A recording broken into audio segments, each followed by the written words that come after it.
तो आज हम शुरू करने वाले हैं chapter number 2 electrostatic potential and capacitance. देखते हैं इसमें क्या क्या हमें सीखने को मिलेगा। इसमें से जो पोटेंशियल है ये आपका पुराना सुना हुआ है, इलेक्ट्रोस्टैटिक पोटेंशियल या पोटेंशियल डिफरेंस आपने सुना होगा क्लास 10th में। तो पोटेंशियल तो वही है, आपकी फर्स्ट जो डेफिनेशन है उसमें कोई चेंज नहीं है क्लास 10th में और यहाँ में। तो इलेक्ट्रोस्टैटिक पोटेंशियल या पोटेंशियल को हम कैसे डिस्क्राइब करते थे, एक पॉइंट हुआ करता था, उस पॉइंट पर इन्फिनिटी, कोई पॉइंट है जो हमारी अप्रोच में नहीं है, बहुत दूर है, उसे हम इन्फिनिटी बोलते हैं। वहाँ से एक यूनिट पॉजिटिव चार्ज को उठाकर लाते थे क्यू नॉट को।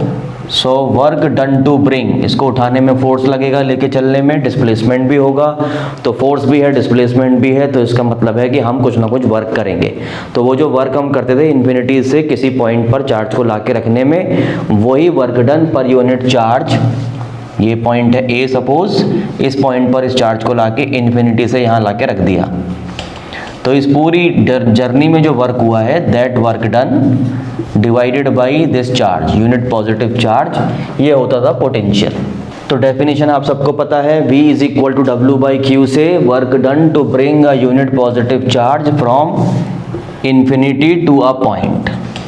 Work done to bring a unit positive charge from infinity to a point, ये है आपका पोटेंशियल। तो बेसिक है, इसमें कुछ बड़ी बात नहीं है। यूनिट लिख सकते हैं, यूनिट कितना हो जाएगा, वर्क का हो गया जूल, फिर अपॉन मीन्स पर, और क्यू नॉट हो गया चार्ज, चार्ज का यूनिट है coulomb. Joule per coulomb is the fundamental unit of potential, electrostatic potential. ठीक है, ये बात आपको याद रखनी है। But we do not use in general joule per coulomb, we use on the name of great scientist Volta, because Volta has given this concept of potential. तो उनके नाम पर एक और यूनिट है, उसे ज़्यादा यूज किया जाता है, वोल्ट। इसका सिंबल भी है कैपिटल V। ये स्केलर क्वांटिटी होती है, scalar quantity because we do not require to specify direction. ये है आपका इलेक्ट्रोस्टैटिक पोटेंशियल। इसे मैं साइड में लिख देता हूं, first formula of this chapter. अब देखिए इलेक्ट्रोस्टैटिक पोटेंशियल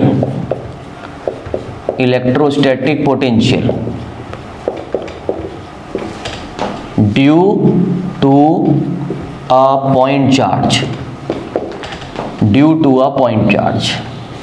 अब हमें ये बताना है electrostatic potential due to a point charge. इसका मीनिंग क्या हुआ, इसका मीनिंग ये है कि electrostatic potential due to a point charge, मतलब यहाँ पर कहीं एक पॉइंट चार्ज है पहले से, अब ये पॉइंट चार्ज पहले से यहाँ रखा है प्लस Q, और यहाँ से कुछ डिस्टेंस पर आपको बताना है कि ड्यू टू दिस चार्ज इस पॉइंट पर कितना पोटेंशियल है। ये पॉइंट इससे r डिस्टेंस अवे है, नाम रख देते हैं, ये है पॉइंट A, ये है पॉइंट B। तो A पॉइंट पर चार्ज पहले से रखा है प्लस Q, और B पॉइंट उससे r डिस्टेंस अवे है, वहाँ हमें बताना है electrostatic potential due to this point charge कितना है। ओके, तो उसमें हम इस फॉर्मूला की हेल्प लेंगे।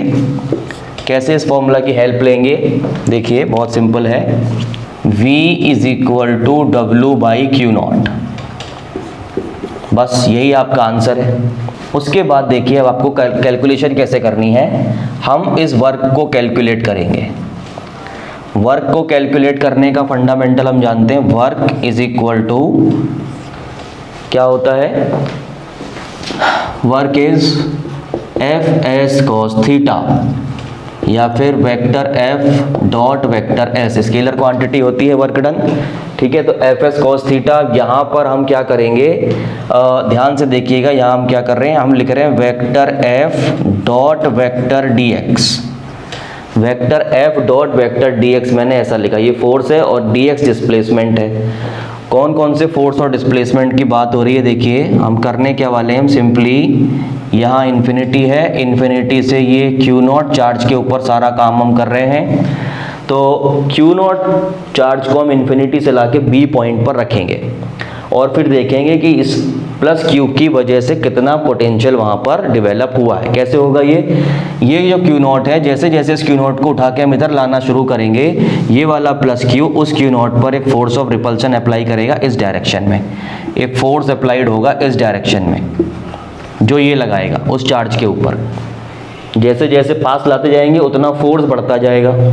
तो हम क्या कर रहे हैं, हम चार्ज को इस प्लस क्यू से मिलने वाले फोर्स के अगेंस्ट चला रहे हैं, अपोजिशन में चला रहे हैं, अगेंस्ट, वर्क डन अगेंस्ट कर रहे हैं हम इस फोर्स के। तो फोर्स तो इधर अप्लाई हो रहा है और we are talking about against the force, तो अगेंस्ट हम चल रहे हैं इधर, यानी कि डिस्प्लेसमेंट इस तरफ हो रहा है, डिस्प्लेसमेंट है राइट टू लेफ्ट, और फोर्स एप्लीकेबल है जिसके अगेंस्ट हम चल रहे हैं। अगेंस्ट वर्ड याद रखिए, इन दोनों के बीच में जो एंगल जनरेट हो रहा है वो एंगल जनरेट होगा 180 डिग्री। 180 डिग्री कौन कौन से फोर्स में, जो फोर्स इस प्लस क्यू ने क्यू नॉट के ऊपर लगाया इधर, और डिस्प्लेसमेंट हमने कराया इधर। उसके बाद जब ये डिस्प्लेसमेंट और फोर्स का एंगल हमें मिल गया, फोर्स अगेंस्ट जो लग रहा है, तो we are doing work done against the force applicable due to plus Q. ये बात बार बार याद रखिए, बार बार दिमाग में घुमाते रहिए इस बात को। अब देखिए, जब जर्नी स्टार्ट की थी, ये बहुत इंपॉर्टेंट है, जब हमने जर्नी स्टार्ट की तो हम पहले यहाँ पर थे, फिर थोड़ी देर बाद हम यहाँ आ गए, फिर यहाँ आ गए, यहाँ आ गए, ऐसे बढ़ते रहे, बी पॉइंट पर आ गए फाइनली। तो जर्नी स्टार्ट करने के टाइम पर जो गैप है, gap between Q not to plus Q कितना है, आर नहीं है, इन्फिनिटी, जो पॉइंट हमारी अप्रोच में नहीं है, यानी कि जो हमारा डिस्प्लेसमेंट है, पहले ए पॉइंट से ये क्यू नॉट, ए पॉइंट से प्लस क्यू से ये क्यू नॉट इन्फिनिटी डिस्टेंस पे था। फिर जैसे जैसे टाइम बीतता गया फाइनली यहाँ लाके छोड़ दिया। अब इन दोनों के बीच में जो गैप है क्यू नॉट, आप यहाँ मेंशन भी कर सकते हैं, क्यू नॉट और क्यू में अब जो गैप है वो है आर। पहले कितना गैप था, इन्फिनिटी, अब कितना गैप है फाइनली, आर। तो ये लिमिट हम यहाँ पर लगाएंगे। वेरिएशन किस में हो रहा है, डिस्प्लेसमेंट में, ठीक है। डिस्प्लेसमेंट में जब ये वेरिएशन है तो हम डिस्प्लेसमेंट की लिमिट यहाँ पर लगा देंगे। कैसे लगाएंगे डिस्प्लेसमेंट की लिमिट, देखिए, लोअर लिमिट इज इन्फिनिटी, पहले डिस्प्लेसमेंट था इन्फिनिटी और फाइनली डिस्प्लेसमेंट हो गया अब आर। उसके बाद इस एफ डी एक्स को खोलेंगे, F A B cos theta, vector A dot vector B is A B cos theta, तो ये हो गया एफ डी एक्स और cos 180 डिग्री, ठीक है, cos 180 डिग्री। फोर्स की वैल्यू नोट करेंगे, फोर्स की वैल्यू कितनी है, फोर्स है आपका, यहाँ पर आ गया ये फोर्स, ये है 1/4 pi epsilon naught coulomb force, Q naught divided by R, नहीं dx लिया है तो यहाँ पर लिखेंगे x स्क्वायर, आर स्क्वायर नहीं, क्योंकि आर हमारी लिमिट में चल रहा है। जो भी डिस्प्लेसमेंट की लिमिट्स हैं, आर है, जो भी वैल्यू है वो लिमिट के अंदर इंटरवीनिंग है, बाद में आ जाएगी वो इंटीग्रेट होने के बाद, इसलिए आर यहाँ डायरेक्टली नहीं लेना, अदरवाइज हम इंटीग्रेट नहीं कर पाएंगे, क्योंकि हमारा वेरिएबल है एक्स और यहाँ हम ले लेंगे आर, तो आर तो कांस्टेंट है, इसलिए आर नहीं लेना है, एक्स लेना है।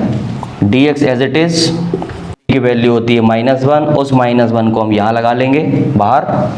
उसके बाद जो कांस्टेंट टर्म्स हैं उन्हें बाहर निकाल दीजिए, they will not participate in integration, 4 pi epsilon not, और इंटीग्रेशन में बचेगा इन्फिनिटी से r, 1/x² रहेगा, उसको मैं लिख देता हूँ x to the power -2 dx, और यहाँ आके आप इसमें ये फॉर्मूला अप्लाई कर लेंगे, जो फॉर्मूला है x to the power n dx, that is x to the power n+1 divided by n+1, इसका यहाँ यूज़ करेंगे और बस सिंप्लीफाई करते जाएंगे, Q naught divided by 4 pi epsilon not, और ये इंटीग्रेट जैसे ही होगा इंटीग्रेशन का साइन हट जाएगा और यहाँ हो जाएगा x to the power -2+1 divided by -2+1, और लिमिट यहाँ लगा देंगे। उसके बाद हो गया आपका -Q naught divided by 4 pi epsilon naught -1 x to the power -1।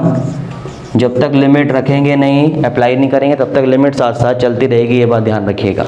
Integrate होने के बाद इंटीग्रेशन का साइन चला जाता है, लिमिट जब तक रखी नहीं है फंक्शन में तब तक लिखते रहेंगे, जैसे ही लिमिट एंटर हो जाएगी फिर लिमिट लिखना भी बंद। उसके बाद देखिए क्या है, ये हो गया आपका, ये वाला माइनस साइन को भी बाहर ले जाते हैं, जैसे ये माइनस साइन बाहर जाएगा इस माइनस को प्लस कर देगा, ये हो गया plus Q naught divided by 4 pi epsilon naught 1/x to the power, limit ये आ गई आपके पास, लिमिट और आर, ये x टू द पावर -1 को 1/x लिख लिया है। इसके बाद लिमिट लगा लेनी है Q0 divided by 4 pi epsilon not. ये हो गया पहले अपर लिमिट माइनस, फिर लोअर लिमिट जाएगी फंक्शन के पास इन्फिनिटी। उसके बाद देखिए 1/∞ होता है 0, ये टर्म हो जाएगा 0, ऐसा लिखना नहीं है, नेक्स्ट स्टेप में 0 हो जाएगा, 1 - r - 0 ब्रैकेट में 1/r बचेगा आपके पास। तो फाइनल रिजल्ट आपको मिलेगा Q0 divided by 4 pi epsilon not r। ये कौन है? W अपने कैलकुलेट किया, ये हमारे पास आया W। जब W एक बार हमारे पास आ जाएगा, इस W को 1 में पुट करेंगे। नाउ यूजिंग 1, तो V की वैल्यू हो जाएगी W is Q0 divided by 4 pi epsilon not R divided by ये वाला Q0 से Q0 कैंसिल हो गया। फाइनल रिजल्ट आपके पास आता है V is equal to 1/4 pi epsilon naught Q/R। ये न्यूमरेटर में बचेगा Q और डिनोमिनेटर में ये पूरा टर्म आ गया। चाहे तो आप पूरा एक साथ लिख सकते हैं Q/4 pi epsilon not R, या फिर ऐसा लिख सकते हैं। ठीक है, तो ये है electrostatic potential due to a point charge. जब भी electrostatic potential due to a point charge आपको कैलकुलेट करना है, तो आपको यहाँ तक लाना है, डायग्राम बनाना है और इतनी सी कैलकुलेशन दिखानी है और यहाँ पर लाकर छोड़ देना है।